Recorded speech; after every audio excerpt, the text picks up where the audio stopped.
Hello everyone and welcome back to our channel. In today's video I want to show you how you can play against the bot in Tekken 8.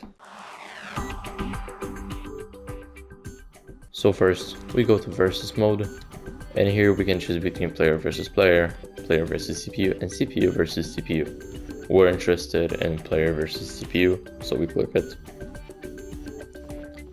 Here we can choose our side. I'm gonna go with left. And here we can choose our character.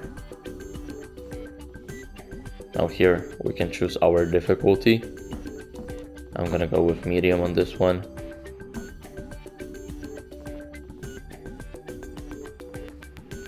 And now we can also choose the map.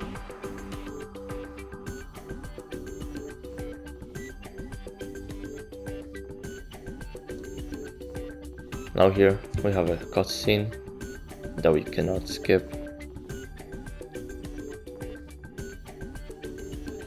And now we can fight against him.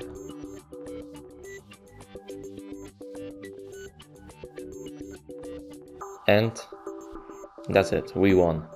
Thank you guys for watching. Make sure to like, subscribe, and see you in the next video.